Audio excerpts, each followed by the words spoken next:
Welcome to Get Recc'd. I am one of your hosts, Stephen Falgu. And I am your other, far more important host, Louis Falgo. Yeah, we've now ranked our hostship in terms of importance. No, Um, just me, and I'm number one. yeah, one out of one, so therefore the most important. I'm not a host anymore. I Yeah, go by a different. I'm MC, and you're a, you're yeah, you're a curator. right. Yeah, I'm a YouTube personality now. Oh, I Is see. I'm a social media influencer. Content creator. Yeah, so welcome everyone to the new format. This is actually a new format where this is a video that you're watching, and I'm recording myself. You just can't see me. Wow. Yeah, the content is hidden. Oh, It's like you gotta get into the code, yeah. to see the good stuff. Only the hackers can figure out this episode. Only Russia can really watch this episode. This one's for the Russians out there. Watch out for the troll farms. They're gonna come into our chat and sow discord. Uh-oh. Um, hello, Zidlin. You're welcome here. All right, I think. Are we ready to start, or No, we're not ready to start. I Can see. we do the intro again? I think maybe so we can Okay. really start Well, the podcast. seeing as I'm the more important host, I think I should do it this time.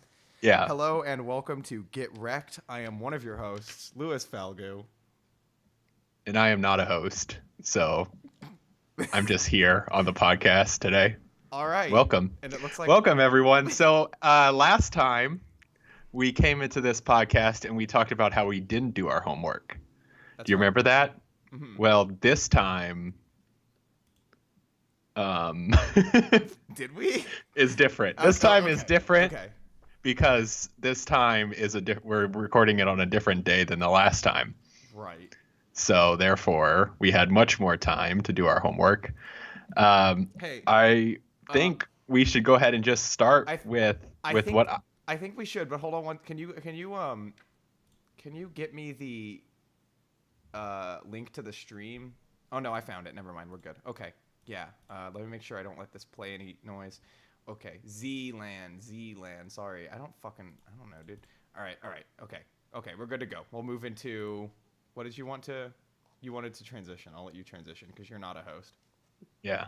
This is a good podcast that we're recording so far. Yeah, So we're this- going to go ahead and start with what recommended you last time. And that was, look, I'm a little hungover today. Let's get that out of the way. So let's go ahead and start with yours. So that would be Yeah, the the Crypt of the NecroDancer. yeah, the Crypt. Or no, it's not, Steven, it's not the Crypt of the NecroDancer. It's just Crypt of the NecroDancer. God, so unprofessional. Oh, sorry. Well, this is why I'm not a host. Yeah, you can clearly Jimmy see. Kimmel would not approve of what I'm doing here today. Yes. So Host. so why don't you go ahead? I guess you already gave background. What do we normally? Fuck it. I'll just start. Should I start? I start. Okay. We're doing good. We're doing a good job right now. This yeah. So like I played about. Like I think Steam says I have 1.4 hours on this or something like that. I was playing it for a while, and like immediately the first thing that I think I really thought was cool about this, and you mentioned it, but I guess it didn't really make sense to me when you first mentioned it. But I think it's neat how the game combines like it combines a rhythm game with just I don't know whatever the hell else the other genre is called, but like the way how you have to move to the beat of the soundtrack, and you actually physically can't move if you don't do that, and it rewards you for moving in that way, which actually on another level also requires you to be patient with the game in a way that like I've never really seen before. But it's not slow. It's still pretty quick. So Yeah, and you have and the other conceit is that you have like a combo multiplier that increases your damage, I want to say. Um, and some other properties, and that combo multiplier is completely attached to you being on the beat. Yes. And so whenever you get off beat, you lose that combo multiplier. The other thing that I think is interesting is that if you wait, you still get the game still determines that you were off beat, so you lose your combo multiplier. But if you wait in a location, enemies will still move regardless of whether you move or not. So in most instances, it feels like your movement predicates movement of the enemies, and that does happen a lot of the time. But if for whatever reason you mess up, the game still continues to play. It's hard to describe if you haven't played it, but as you see it happening, you kind of would understand that concept of. So there's like some interesting little challenge, like kind of mini game style things. And one of them is you have to fight one of the mini bosses. It's this dragon. And in order for it to get like on every beat where you are in front of it, it first charges. And then the next beat, it shoots like a big laser down a hallway. Basically, Yes. It's like vertical or horizontal space. Yeah. So you have to learn how to position yourself correctly to where the offbeat, the beat where he is shooting, you are not then directly in front of him. Yeah, I actually played that one, so I actually know what you're talking about. That was the only mini game I played. Yeah, and there are some other interesting ones too. Like there's a Taurus mini boss or like a Minotaur, and it'll charge at you. So a lot of the way that combat works is you have to learn because even attacking, you attack on a beat. So Yeah. by moving towards an enemy instead of moving, you attack, but you have to do it on the beat. So you have to learn how to basically step and then attack backwards, step, attack backwards, or move out of the way of the enemies. There's a lot of positioning involved around the whole concept of the rhythm game element of this one too. Well, really, every action you take has to be on beat. Like that includes if you're switching weapons, or if you're about to, or if you use an item, even like a health item, you need to do it on each beat, which actually gets kind of complicated. Like I actually found that to be pretty difficult to get the hang of, just because just moving to the beat is perfectly fine, but when you have to add that to other things, it becomes hard to kind of lock your brain into this rhythm where every action you take, because sometimes in other games you have this, I guess, inclination to prepare for or like maybe select a weapon and then attack it immediately, so like. But you can't do that. You have to select the weapon, wait a beat, and then attack on the next beat. Or not wait a beat. I guess you just wait till the next beat. Yeah, and I think that preparation that you talked about is interesting because in most games, everything just happens in either real time or some turn-based element, right? So even in real time, you have the ability to kind of think out what you're going to do, right? Enemies are moving in some sort of pattern or they're moving around you, and it's like all happening in front of you. In this game, you have an added element of having to think about staying on rhythm. So you really never have much time to think about strategy, because if you take a second to get off that beat, you're going to lose your combo and the enemies are still coming at you. Yeah. So it's like planning where you're going to be and planning on what you're going to do on the beats and the different enemies have different movement patterns or attack patterns as well. So you have to learn a lot of those. Like the most basic enemy is this just skeleton that just slowly walks towards you, but then that skeleton gets more complicated. Like he gets a shield and you have to basically like position around him. Then he gets on like a horse, I want to say, and he like moves faster. Yeah. So it's pretty interesting. So I don't know how far. Did you unlock any of the other characters? I did. I made it to zone 2. Okay. So I got past the first boss. That was it took me forever to get past the first. Like it was I found this to be very difficult. I'm sure that if I played it a ton, it would get a lot easier. But I think it's just because there's multiple different things you have to worry about at once, and it's a lot to sort of take in, because just the game, just by nature, there's a lot you have to think about with every single thing that you do.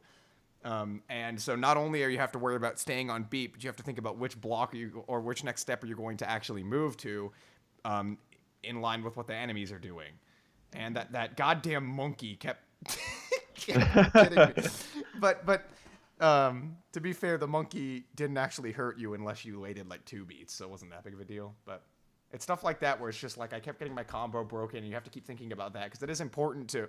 The only way I was able to beat the first boss was by getting a really high multiplier, so I could get a lot of coins and buy like a good armor and an obsidian wide sword. I think I had to beat the boss. But usually, yeah. So the item thing too. You get items in the chests, and you can, from each play, you get these diamonds, and when you go back to the main world, you can buy what items are going to appear in your next play with the diamonds that you got from your last play, which I thought was a cool way to actually give the game a sense of progression, you know? Like, if the better you do in one world and the more diamonds you're able to collect, that means that if you die, you'll have a better shot the next time you go back, which was really cool. Yeah, that's kind of where the roguelite or roguelike elements come into play. So this game is really built around runs because I want to say the base game itself is only like 5 floors. I want to say 4 or 5. So it's really about like just getting in there, keep trying. You are naturally getting better at the game, right? You're learning the movement patterns in the enemies. You're getting better at staying on the beat. And then the other thing that's happening is even if you die, you do start from the beginning, but you are rewarded, just like you said, you are rewarded with these like diamonds or coins, and then you can use those to buy new items that'll then appear in the levels when you do the new run. Yeah. And I think there's even some things that like affect your general stats or something, I want to say. I think one of them's like weapons and armor, and one of them is like items that might appear. There's like 2 different ones. And the other thing about the game is like you start in a hub, and that hub like slowly expands as you start unlocking and like getting further into the dungeon and that sort of stuff. Yeah. Yeah, I mean, So what I was going to say, if you didn't, I don't know if you unlocked other characters, but you have your base character, which is very simple. You try to stay on the beat. You're not punished for missing the beat. You don't really have any modifiers, but then you unlock more characters, very similar to like a Binding of Isaac. It's, that's another roguelike game in this kind of category where if you meet certain criteria, then you unlock new characters that you could take into the run instead. So I want to say the base character's name is Melody, and then there's Cadence, and one of the characters is just like you don't even have to worry about the beat. You just like do whatever you want. So that one is like easy mode. By the way, those puns, they're just Oh, I know. No, I didn't play. I think I might have taken one other character in one time. I didn't really want to do that. I didn't feel like going into that, so I didn't. That's a part of the game I didn't actually explore. I unlocked a few characters. I think I don't even know how many I had. I checked like once. Well, to get the true ending of the game, or at least to my knowledge, before the expansion, you had to beat the game with the main character, and then the second character you unlock, and then the third character you unlock. Oh, okay. So the first character, the main character, is just the one that plays the game normally. Yeah. The second character, you don't have to worry about the beat at all. You just kind of do stuff. It's like easy mode. Right. And then the frickin' third character, if you are off the beat, you instantly die. Really? Yeah. So if you get hit, because when you're playing as the main character, when you get hit by an enemy, that counts as missing a beat and getting your combo broken. But I'm guessing in this character, it doesn't work that way. I think you can't even get hit. Yeah. I think it has to be a perfect run. Yeah, because if you get if you get hit, that counts as missing a beat. So I was thinking that Jesus Christ. Yeah. Okay. It was insane. I still haven't done it to this day because that's very difficult. Yeah, I was struggling with the main character. What the hell? Yeah. Don't throw that on me. Yeah. So another element that's like kind of minuscule, but it's just neat. I like how you have the ability to dig, so you can get to place. There are like a bunch of extra little rooms that you wouldn't find if you're just walking along the main path.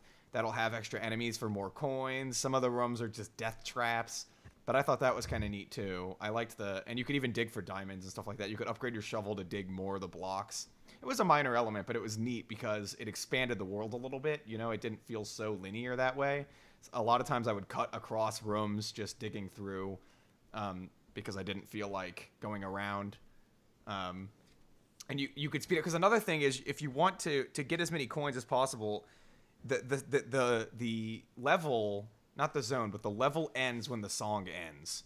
So you have to also be pretty quick if you want to make it to the exit stairs, and get. I mean, you get to the next level either way. I don't know if it actually punished you or not, but it certainly meant that if you were going to the store, for example, and then the song ends, too bad. You know, you can't buy those items, so you have to do everything relatively quickly. Right. But I want to talk about probably my favorite element of the game, and that is, speaking of the store, the shopkeeper. Yeah, what about? He attacked that me character. once. That NPC character is amazing because the soundtrack is playing, but it's just the instrumentals. Yeah. In the store, the shopkeeper is like singing the song. Yeah.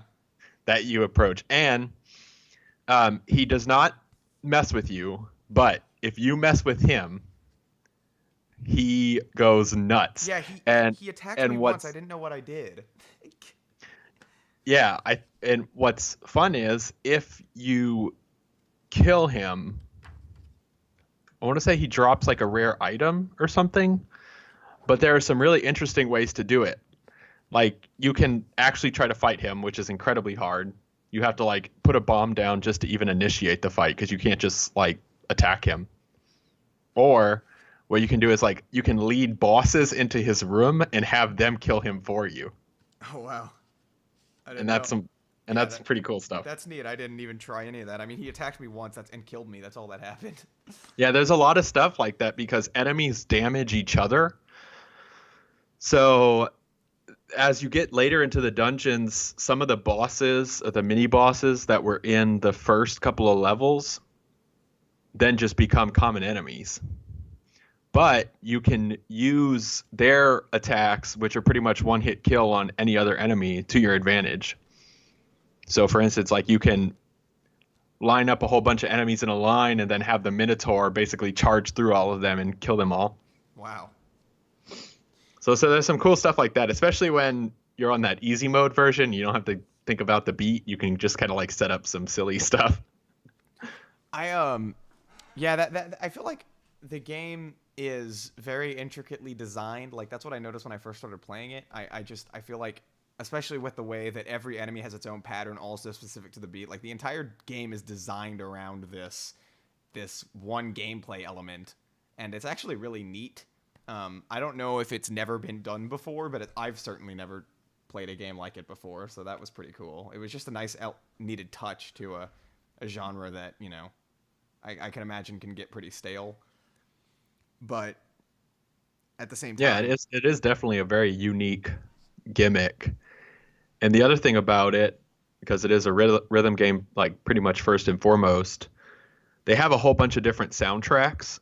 And so actually, I believe, like, if you go into the menu or one of the people in the hub, you can choose what soundtrack actually plays throughout the game. And I even want to say there's a lot of mod support where people have modded in new soundtracks and that sort of stuff. Yeah, well, I tried out a feature, custom songs, where you put in an MP3 and it learns the tempo, and then you play the game to that song. You put it to each individual level and you play the game to that song. I tried that out. That was cool. Did it work? Yes. Oh, wow. That's pretty cool. I didn't even know you could do that. Yeah, it's in the pause menu. I saw it in the pause menu and I was like, that's cool. I'm doing that right now. And I did it. I played along to Swans. That was interesting. Oh, I thought you were going to say some Disturbed, maybe. Yeah, you have to jump at every ooh wah. Yeah, Linkin Park's Crawling. Yeah, but yeah, so it's neat that you can do that. I'm glad you can do that. I think it's cool that you have to put in some kind of code to make it even figure out the tempo. So I like that they have a feature like that in the game. It makes the game feel more open source. Obviously it's not open source, but it's just ways like that to make it feel more customizable. Like, you can actually do more with it. And I'd imagine people have made their own soundtracks for it that you can put in. I would imagine. So that's cool. That's another neat little thing. That's a side thing, I guess, though. It's not a main element of the game. Yeah, and like I mentioned, there is a lot of mod support, so people have modded in like basically overlays for all the enemies. Like I think I have a mod that makes the whole game Mega Man, basically. Uh-huh. And so mod support like that's always cool, especially in these indie games, because people. This is one of those games where obviously people can put a ton of hours into, because you can just keep coming back. It's like, yeah, you beat it, but every run is different because the maps are randomly generated, and the enemies on the maps are random as well. Even the bosses at the end of each level, I think, are different each time, except for the final boss. Right. Um,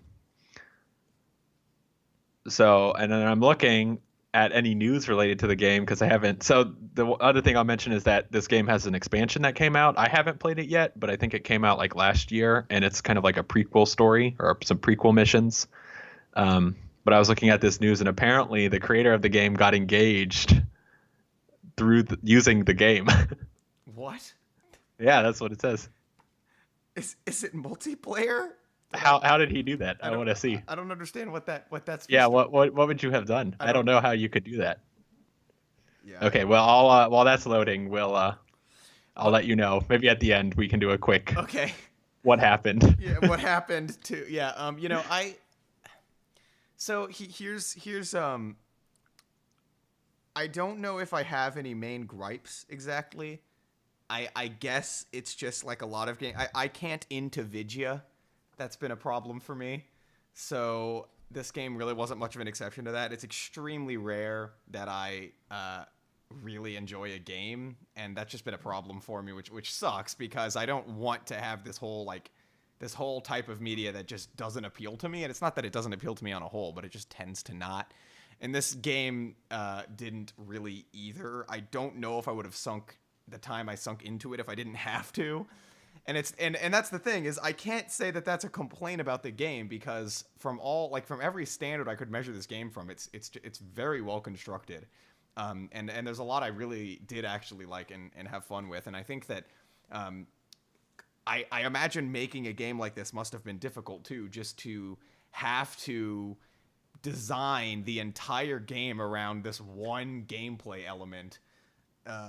I imagine that that's tough, and to make a game that works and feels fun and feels functional, it doesn't feel disorganized. Like it seems like it does exactly what it needs to do for the gameplay, the genres that it's mixing. Do you know what I mean by that? Like, there's nothing in here that's like out of place. There's no out of place tone, or anything like that. It's just very straightforward, and it's pretty fun. And and just in general, you mentioned the puns, right? So the game is called Crypt of the NecroDancer, which is amazing, and I think tonally the game absolutely fits that as well. So like the story itself is actually kind of dark, but the game never takes itself too seriously, and even the pixel art is very lively, and there's a lot of bright colors and fun characters. It almost does remind me of Binding of Isaac in that way, where the story is dark, but the game's tone is just, it's basically laughing at itself.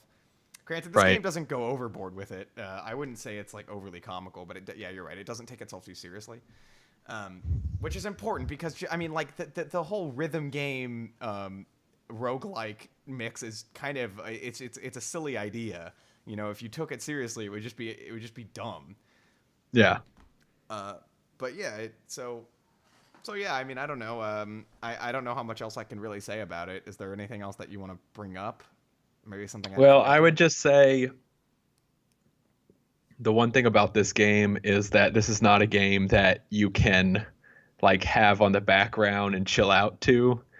This is a game you have to invest time to even be able to pick up and play, because it is a rhythm game, so you have to be completely in tune with what's happening. And I think that can, I've had some issues before, like with stuff, this is like very specific issues, but like if for whatever reason you have a little jump in latency, I know at one time I tried to sling it to my Steam box. I have one of those, so it's like basically like a little remote box that's connected to my TV that allows me to push Steam games to my TV.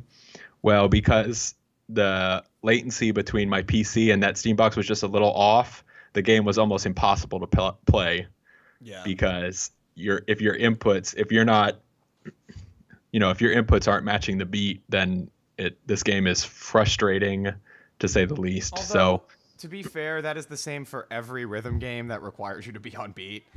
Like your calibration is extremely important. You even have to. I had to calibrate it on my PC, and I got it about right. See, for me, since my reflex time is just a tiny bit off, I always like calibrate to reflect that.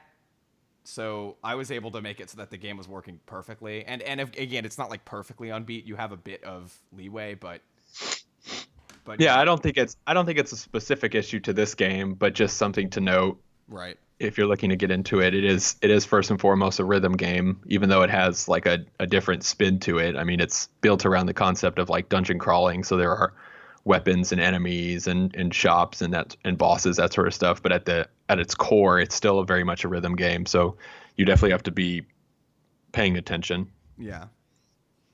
Yeah, but I mean, I enjoyed it. I guess should we conclude on it? Because I yeah. Okay. Yeah. So I guess. And I'll just, well, I will say I'd recommend it because it's easy to play. I don't remember it being too expensive, and yeah, I mean, if you play any games on your PC, I guess it's worth having. If you play any games just to pass the time, like it's perfectly fine for that. I'm sure a lot of people could get very much invested in this, and I can see it because it does encourage you to come back, and I like games that do that. And for me, I liked it. I certainly enjoyed it more than I thought I would. And like I said, I think the game is just wonderfully made. I think that in every way, it was very thoughtful about every gameplay element here that I tried out, at least, which is really neat. So, if I had to score it, it's kind of hard because I'm kind of measuring my subjective ranking up against like how I feel the game was created and how well it was created, and that's tough for me because, like I said, I can't individuate. But I will say, if I had to balance that, I'd give it like an 8 out of 10. Because for personal enjoyment, it's more like a 6 or a 7. But I do think this is a very creative and clever game, and it mixed these genres better than any game ever should have. So, yeah, I mean, that's what I have to say about it. What about you? Yeah, and I recommend it as well. I think I would echo that. Probably about an 8 is where I would place this one. I have about 13 hours into it on Steam. And I've kind of put it off for a little while, but I really enjoyed mastering the initial run. Then basically they let you do that, and then the second run with the second character is just like this cakewalk, so that's kind of like a fun power trip. But now it's like getting to that point where, okay, that third character to complete the mainline story of this game is a nightmare and almost too punishing, because that if you, like I mentioned, if you ever miss a beat on that third character, you're done. So at its core, I would say like I incredibly enjoyed just that primary character playing through the runs. I'll probably go back and try the DLC and play the main runs a couple more times, but I would think that's kind of where I feel like the disconnect is. I don't want to say that I'm giving it a bad score because it's too hard, but I also do think that to be able to complete like the full package, the curve in difficulty, the spike there is incredible. Right. It gets exponentially more difficult if you literally have to be perfect for 5 floors of the thing. Yeah. Yeah, I couldn't even be not perfect for 1 floor, so I can't imagine. Yeah, but I mean I could see myself returning to it, so it was a good recommendation because I actually might play it more. I don't know if I will or not, but it's cool. So yeah, this is and I just want to say this is the Dark Souls of rhythm games. Just thought I would throw that out there. Yeah, I feel like that sums it up. Okay, so are you ready to move on? Yep, let's move on. Okay, so I recommended Steven this album, Let England Shake, that I was listening to at the time. and it's by PJ Harvey. Steven, you can take it from here. Okay, so I again come into most of your music recommendations with little to no knowledge of the artist or the album. This was another one of those. I had not heard of PJ Harvey before, or I may have, but just kind of in passing. Yeah. So I wasn't familiar with her sound at all, or even the content of the album. So I went into this pretty much completely blind again. And I think that what immediately hit me was how British this album sounded to me. Yeah, absolutely. Like, I don't know how to describe it, but it's like very quintessentially like just an amalgamation of those very British sounds. I think that a lot of the tracks on here, so we'll talk about, I think, the album construct. Absolutely. But yeah, it's a concept album, so there's a lot to say there. Yeah. But like thinking about the musicality of the album, I feel like it starts almost upbeat, and kind of has that British rock influence, or that British pop influence, and then it got to a point where it's very punk, almost like a lot of influence and I feel like punk, maybe like a Velvet Underground sort of a vibe I was gathering from it, kind of as you get through the midway point and then through the end. Maybe on but Bitter just Branches, like, I mean, yeah. Yeah, but just in general, like, just not even pushing that aside, just like as I was listening to this, I was like, yep, she must be from England. Yeah. Well, I mean, and she was. It fits the title, right? I mean, and yeah. So something important to mention about this album is the concept, because if we're going to talk about it, we have to have some kind of framework, and the album works within this. So it's very much so it's basically I guess you could call it a protest album. I don't know if I'd like describing it that way, because it's not really the point that it's making is not on the surface. It never says anything to you, really. But she was writing about England's involvement in, I believe, the Afghanistan war, some of the Middle Eastern wars. And what she was doing with this album is she basically relates that to a bunch of historical battles that took place in England, a bunch of historical battles that English soldiers fought in. So it's all about war. But it's a little bit about country too. You get tracks like The Last Living Rose and, of course, England, where she's singing more specifically to England. And sometimes it's a love letter to England, and sometimes she hates England on this album. But to make, you're right that it sounds very British, and that's clearly part of the point, because this album is centered around England as its sort of focal point. And of course, the title gives that away. Right. Yeah, because I think one of the things that you had suggested that I do off podcast, I think we forgot to mention it on the podcast, but a listen through with the lyrics. Yeah. So as I did that, it's very clear that she at some points is talking about like kind of maybe World War One. Yeah. Mm-hmm. And maybe World War II. Clearly one of the major campaigns in English history. And throughout the course of the album, it's almost like she herself is either portraying a soldier who's experiencing the war around them, or she is narrating the course of like in the third person, narrating someone experiencing this war around them.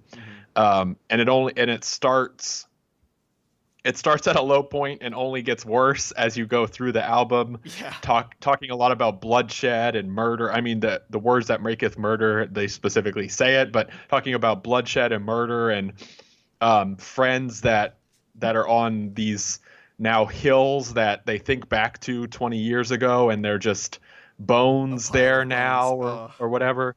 And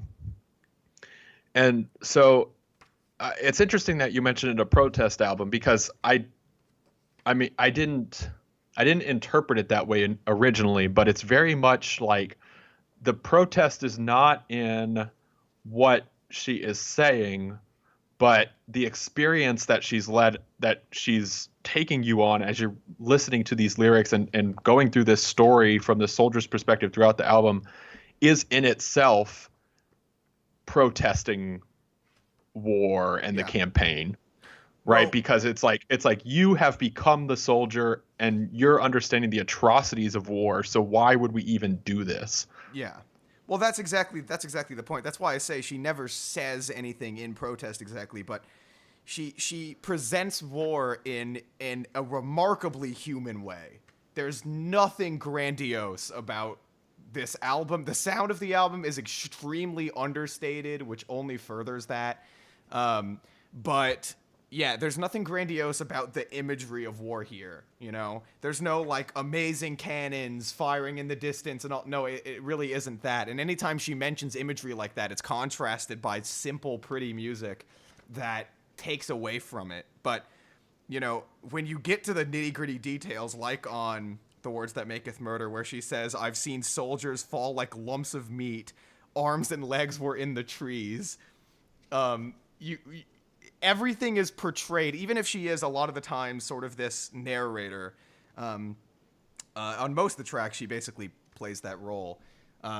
It's all you always feel like you're there and experiencing it with this sort of confusion that only the human element could really provide. It never seems like she's just retelling these historical stories in a way that you would read in a book, which is something that I think I really love about this. Yeah, it's a very interesting perspective because to that point, this could have easily been laid out as prose or as a book or even theoretically as a film. But because this is an album, it is so unique in that it's almost like a bard's tale. Yeah. What you're getting here, right? It's like this recount of action on the battlefield and action on the ground set to music, which oftentimes is, you mentioned, like very contrary. Oftentimes it's so contrary where it's like if someone were to just put one of these tracks on, especially like in some of these like opening tracks, I think it could easily get like pop airplay and like no one would even think about what's happening because a lot of them are like the musicality of the piece is so upbeat and uplifting, but then what she's talking about is so grim and dire Yeah. and morbid. And I also like, so you mentioned The Words That Maketh Murder. I thought that something very small or a very, very small detail, but there's this repetition of this almost like marching rhythm Mm-hmm. when they say, I think like lyrically they repeat the words that maketh murder. Yeah. There's like a refrain. Oh, take these are the words that maketh murder. Yeah. And it's like this marching pattern, right? So it's like you're getting this as the soldier on the battlefield is moving forward and you're like they're recounting what happened in the past and what they're moving to.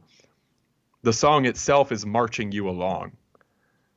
Yeah. Which I thought was like it's like a very small thing, but I thought it was a really smart construct for that track specifically. Yeah, absolutely. Yeah, and so I think what happens to this album is I think once you get to like All and Everyone and pretty much onwards from there, this album is tear jerking. Like that's something that I really enjoy in music in general. I kind of have a bias towards depressing music. I'm not sure why that is. I don't know what that says about me, but I think that an album that can do that well, that isn't shoving that in your face. I mean, this is the perfect example because it's all in the imagery here, you know, and so. And it's with the music as well, but it's sort of the two together because you're right. A lot of the time, the music doesn't sound sad or dark at all. In fact, it sounds bright, serene, pretty, oftentimes extremely calming, like on Hanging in the Wire, where it's very slow. It's very mellow. There isn't anything that's just like an outright pop song exactly, but at the same time, nothing really sounds that dark, except for maybe Bitter Branches, I guess. Or All and Everyone. That's what I was thinking, because this track just comes in and absolutely kills you on the first listens, because everything before this wasn't. It didn't sound like just death and despair, but like the opening lyric to this song is death. That's the first word you hear, and it sounds like death. The entire song is just this dirge, and it's horrific. But another one that really hits me, I think, every single time is In the Dark Places. The final refrain of "Our young men hit with guns in the dirt and in the dark places," repeating that 3 times, it nails that in. Yeah, I mean, I don't know. That's the thing, is in the second half of this album, I feel like that's when everything really starts to sink in, especially with how you contrast the track England to the track The Last Living Rose, where in The Last Living Rose, it's almost like I know she describes it as a love letter to England, and it certainly sounds that way. And England is like the exact opposite. And that's in the second half when I think the war kind of comes through, yeah. Is The Last Living Rose the track that, like, for the majority of the opening of the track, it's playing like an anthem? I think you're thinking of Let England Shake. Are you talking about the one that plays the Istanbul, not Constantinople? No. One of them has it's like a trumpet or something. That's that's Our Glorious Land, or The Glorious Land. Yeah, The Glorious Land. Okay. I think that was the only one that I felt like, to me, didn't hit. Really? I do not. I am on the absolute opposite side. Go for explain though. Well, just for that reason, like I thought that this was the first of the tracks on this album, and honestly, I feel like the only tracks on this album, which is a credit to the album, that I feel like felt like a concept track. Like the rest of these tracks, I really do feel like you could theoretically pull them and put them on the radio, and people would not know what's happening, right? Because none of them are like in your face with that kind of, I don't know how I would describe it, like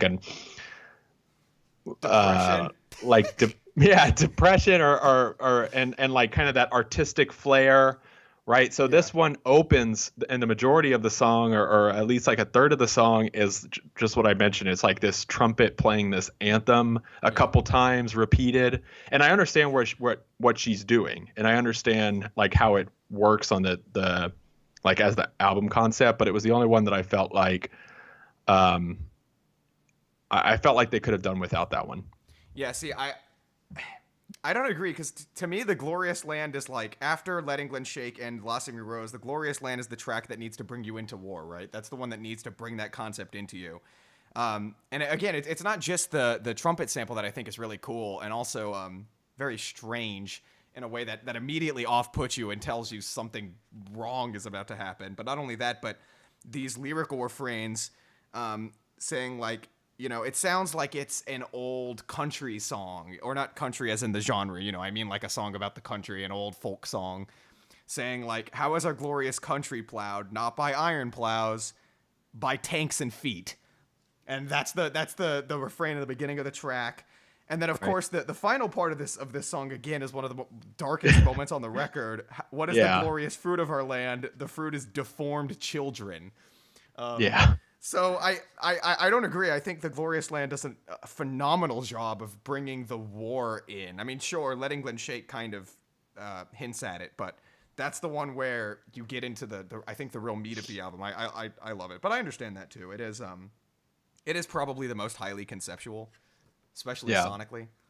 Yeah, I definitely felt that for sure. I think that it was almost too off-putting, but I mean, that's exactly what she's trying to do here. Like, I completely understand. That's why I mentioned I completely understand like what's happening here. Yeah. And the other thing that I wanted to mention, so as I was looking up, or as I was going through the lyrics, I also saw that apparently this album was completely recorded at a church. Yes. Which I think is very interesting. Yeah. When you consider the tone and the concept and the lyrics of this album, I don't want to say that there's some protest happening there as well. I think there is. But but I think there absolutely is. I mean, even if unintended, I mean, to record this in a church is, Yeah. and you're talking about the atrocities of war, and obviously a lot of the times religion plays into that as well. When I saw that, I was like, wow, that's it's unique, if nothing else. Yeah. Yeah, no, and it does give the album an especially reverberal sound. Like, a lot of times she's playing the auto harp, which is an instrument that already sounds like a very echoey and watery guitar. And when you put that in a church, it only adds to the whole album has a lot of empty space, a lot of reverb, but it colors it out really nicely. And again, one thing I want to mention that you'll probably, I don't know if you'll agree with me on or not, but this album took a while to get to me, I think, because musically, like I said, it's extremely understated. There's very little going on, and even for a singer-songwriter record, it's very understated. And again, I think that was intentional, and I think it adds a lot to this record and the despondent atmosphere of the album, the despondent lyrical themes. But upon first listen, it's not an album that's going to stick with you immediately because there's just so little to it musically. I mean. Yeah, and I definitely agree with that. I had to listen to it a couple times. Honestly, I wish I had the time to listen to it a couple more times even, to really let it set in. But yeah, especially because I had put it on and I listened to it sort of in the background on that first time and my first listen through, and there was some interesting elements that were there. Like I mentioned, I mean, the Glorious Land definitely elicits some sort of reaction, and there are some tracks here that I do think kind of stand alone. But yeah, like that first listen to, especially because I wasn't paying full attention to the album itself, I really didn't feel much. Yeah. But then as I listened to it a second time, and then as I listened to it with the lyrics, or just like kind of read through the lyrics as well, it really started to hit like what she was going for and what was happening here. And there is, like I mentioned, there are some things, some minor things that are happening in some of these tracks, which I think are brilliant, such as that marching pattern. And some of that stuff happens as well. I think what's also kind of interesting is that there is, and I don't know who it is, but there is a male vocalist that comes onto some of these tracks as well. But I thought what was interesting is he doesn't even show up until some of the back half, I want to say. Well, he's on the word. They show up on the Words That Maketh Murder. Yeah, he's on the Words That Maketh Murder. Yeah. I want to say he's the one that sings that marching, the basically chorus, I guess you would call it. Yeah. Well, they both do. I mean, yeah, but you're right. He comes on. He kind of does this chant towards the. Also, I want to mention at the end of that song, I love the final refrain of what is it? Oh, what if I take my problem to the United Nations? Yeah, that final refrain that's taken from an Eddie Cochran song, I believe it is. That's a, oh my God. I just, as I'm thinking about it, there's so many of these moments that stick out to me. Like, this album there's so much great stuff on this. Like, also on England, you were talking about some of the more minor elements. We didn't even mention that there's a chopped up vocal sample of PJ Harvey here that's super dissonant in the background of this song, where like the song is in itself a very pretty folk song, but there's something slightly off-putting about it, and that's sort of in the backing vocals here, which are just so strange, and it's cool. It's a smart choice, I think. But I want to get to the way the album ends, because I think The Color of the Earth is just one of the one of the most tear-jerking things that I've ever heard to end an album. So speaking of that, I didn't know this until I was like reading through the lyrics, but I think the version of the album that I listened to had 2 bonus tracks. Okay, so that sucks. So The Color of the Earth was then followed by The Big Guns Called Me Back Again, and then the last track, The Nightingale. Yeah, those are not. Yeah, then pretend you didn't hear them because they don't count. Okay. Okay. Yeah. That's the thing. You should. What I always do is, and I know, yeah, Wikipedia, whatever. But go to Wikipedia whenever you hear an album and look at the initial track listing and listen to that. That's always what I do, because sometimes they don't signify that there are bonus tracks on the record, and you can't tell. So that's just a thing. But anyway, yes, the album ends on The Color of the Earth. So it ends with this it's almost like childlike sing-songy sort of thing. It sounds so happy. It sounds so joyous. But the words are clearer than I think they are in the rest of the album, where he tells this story of his friend who runs out into the trench, dies. Well, doesn't die. He's shot. He starts crying for his mother, crying for other soldiers to come help him. They don't. And this, he's remembering this, like you said, 20 years ago, and now he's just a pile of bones on the hill. Oh my God. Like, and it's what's I think especially impressive about it as an album closer is that it's one of the most personal stories on the record. It's, if not the most. It's just this man and his friend. And this is how we close the album. Again, bringing that human element into war, not having some grandiose final statement. It's perhaps the smallest statement is placed last. Yeah, and I think what's interesting about this track specifically is you have 3 sections of the song. The first 3 sections of the song are about what you just described. Mm-hmm. So his friend goes out and is killed. And then the way that the song closes, if I was asked, I tell, the color of the earth that day, it was dull and browny red, the color of blood, I'd say. Yeah. Oh my God. It's just so dark. Yeah, I know. And depressing. But again, that brings back the protest element, right? Because she's closing this album about war by essentially, like, after all of this is all, over and done, what you're left with is just bloodshed. That's it. That's what this has come to. That's like I say, it's not a grand statement.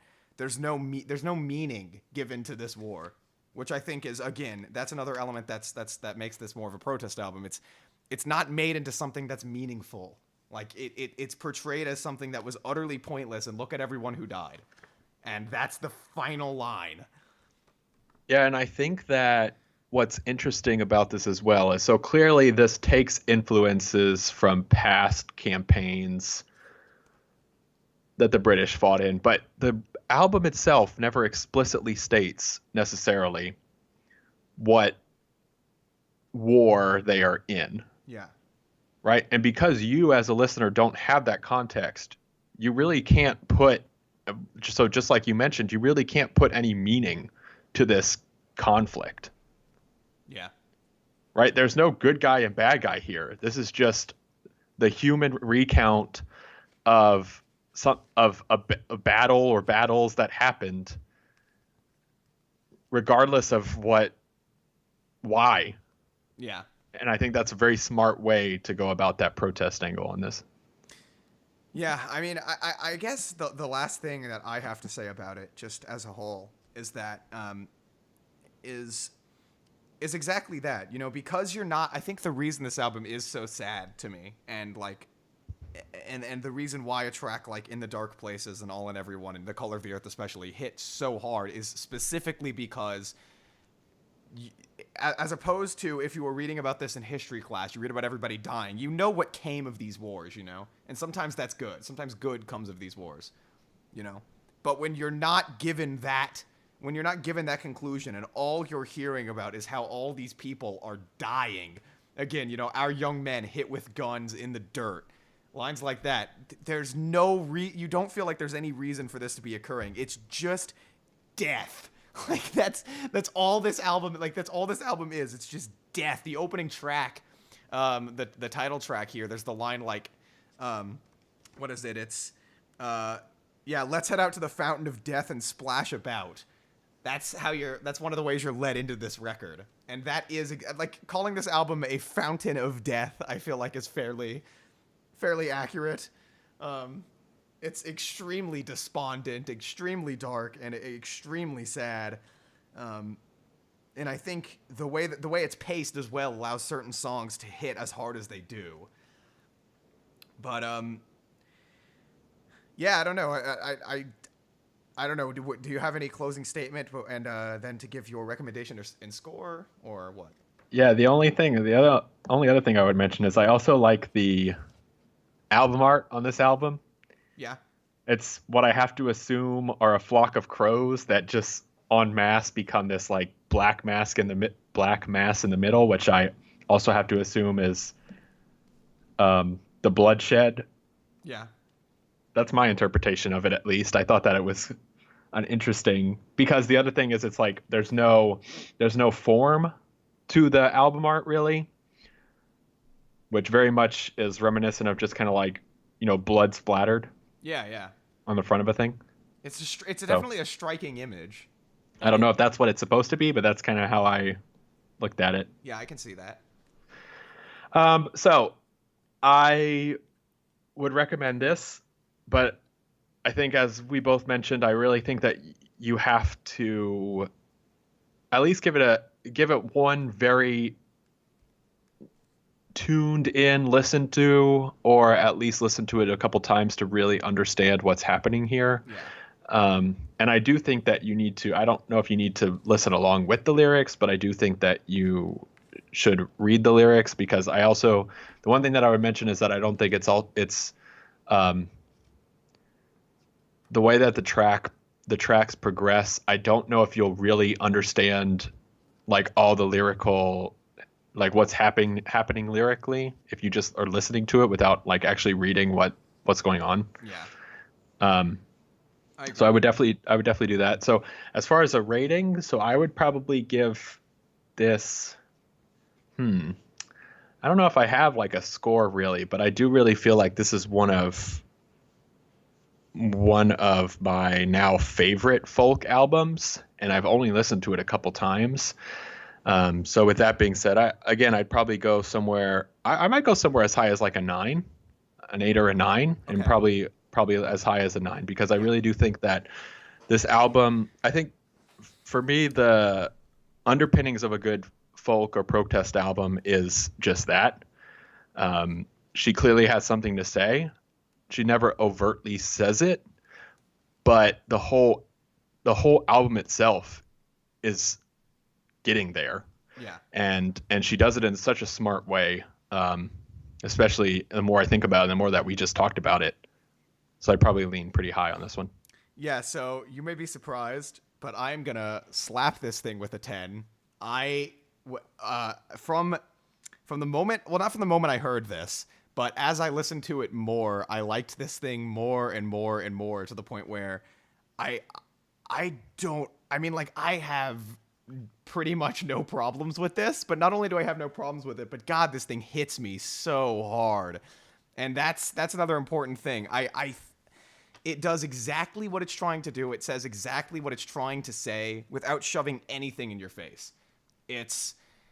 And I think musically, it's grown on me a ton as well, especially because the music complements the words. So I would add to that, to the point where it like doesn't even throw it in your face. Like if you just casually listen to this album, I don't think you would even like understand what it was doing. Yeah. Like if you just casually listen to this, I don't think that you would actually get out of like what she's saying here, what the lyrics are suggesting, or even like the point of it. Because I think we talked about it, but a lot of the tracks are honestly just kind of like uplifting tracks. I mean, There are some that definitely get a lot darker or a lot more mellow, but nothing here is like, oh man, like this is clearly like protesting something. Yeah, although I would say All and Everyone would probably strike anyone immediately, especially just because it opens with the word death and it sounds like a funeral dirge. I would say probably The Glorious Land too, because they repeat that deformed children thing a lot of times. Yeah. But other than besides maybe those, it sounds a little dark. But you're right, it sounds pretty a lot of the time, and you're definitely right that without knowing the words, and I mean it's a singer-songwriter album, right? Like there are some albums in which, if you have to read the lyrics to get something out of it, I would say that's probably an issue. But this is a singer-songwriter album. This entire genre is based around the notion that the music and the words go together. And, like, my God, do they go together on this album. And a lot of times they contrast each other, but a lot of times they fit, like, just right in line. And I think it's absolutely superb. I mean, it's blown me away. And, yeah, so I think this is a strong recommendation from the both of us. I think this is probably the highest average score we've had so far, right? I think it is. I think so. So, yeah. This wins the Recc'diest Recc'd award. I suppose it does. The rectal. No, yeah. Not that. So we will we'll move on. So Steven, I guess you'll start with your recommendation because we went with you first, right? Yes. Okay. So, the one thing that we should probably say, leading into the next episode. So, our schedule has been mostly consistent, right? I feel like we've been pretty good about the bi-weekly. Yeah, fairly. We will probably be 3 weeks for the next one. Yeah. So Lewis and family are actually coming out to me, and we're going on some sort of vacation. I don't have multiple recording set up, so we won't really be able to record while we're out to me. So most likely we won't be back until probably third week of March or somewhere around there. So I just wanted to get that out of the way. So my recommendation to you, and you can decide how you want to do this. Okay. But my recommendation to you is to watch the hip opera R. Kelly's Trapped in the Closet. Okay. Yes. Now, I will say right off the bat, his hip opera has a lot of episodes. Okay. So I don't know how far you want to go in this rabbit hole, but so I would say most of them are probably on YouTube, if not all of them. But I know at one time some of them were on one of the channels, like one of the cable channels. So I don't know where those ended up. Right. But I'm sure you could search the channel online. They probably have the streaming. So for those unaware, Trapped in the Closet, as I mentioned, is what R. Kelly has described as a hip opera. It is multiple parts, and it follows a cast of characters. And it actually, I want to say that he had a whole Trapped in the Closet album, and then it kind of went off from there. So now I think that I don't think that there are album versions of the chapters anymore, but he is still recording chapters. So it is currently 33 chapters long, for a total of like 2 hours at this point, I want to say. Right. Okay. So he started doing this in 2005 were the first chapters, and the most recent chapters were in 2012. So ongoing story. I'm excited. I've actually heard very good things. So I'm excited. Oh man. Okay. So that's it? Okay. All right. Well, then I'm going to recommend something to you that I'm really only recommending this right now because I don't want to forget to recommend it this year. And that's because it is the 20th anniversary, the 20th year since Neutral Milk Hotel's In the Aeroplane Over the Sea was released on the year I was born. So that is Neutral Milk Hotel. That's the band. And the album is In the Aeroplane Over the Sea. And yeah, this is it's hard to describe it. It's, I guess, primarily an indie folk album, but it's got elements of psychedelic folk. It's got elements of lo-fi indie rock, folk punk. It's a whole bunch of things. Yeah, I think we should talk about it this year, and I know I will forget if I don't get to it when I was thinking about it. So, okay? Okay. That sounds good. Okay. Do we have any other administrative things?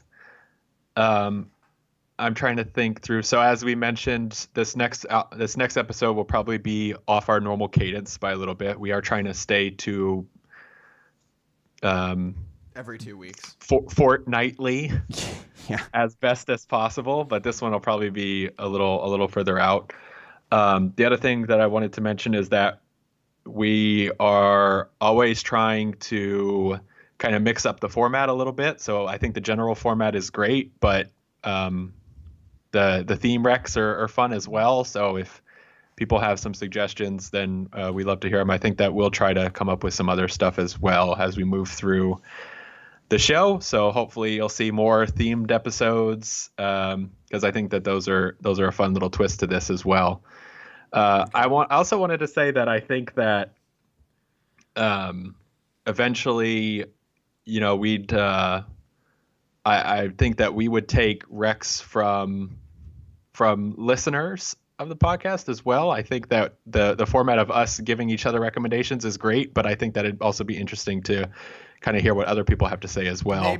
Maybe one episode that'll be a sort of theme rec where it will be like an audience rec, and we'll take. I don't know how we'd make it work because they shout out so many recommendations the entire time. Like this whole chat's filled with recommendations here. So I don't know how exactly we'd make it work, but we could find a way, and then we'd have to kind of decide who is going to do what. Yeah, or the other one I was thinking of is like an option is a shorter episode where we both take the rec and then come back and talk about it as well. Could be one of the ways. Yeah, I guess so. But then we'd only be taking one recommendation, which I feel we'll see. We'll have to work that one out. But that's a good idea because they have kind of wanted to do that. It seems like. And for example, Jeremy here, who wants you to react to Self-Contained Thinker versus the World, his YouTube series. So maybe one day. Maybe one day. We'll see. I actually considered giving it to you this episode. Anyway. So the other administrative things is I'm looking to slowly researching on how we could get on other locations as well.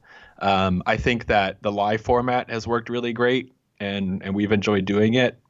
But there might be an option for us to maybe host this podcast somewhere as well. Yeah, that'd be cool. for others. So I'm looking into it. More to come. So do you have any other administrative tasks? Not really. I'm just looking through the chat to see if there's anything I need to respond to. It doesn't really look like it. So I think we're done. I think we're good. All right. Well, with that, those were our thoughts. Those were our recommendations. Get Recc'd.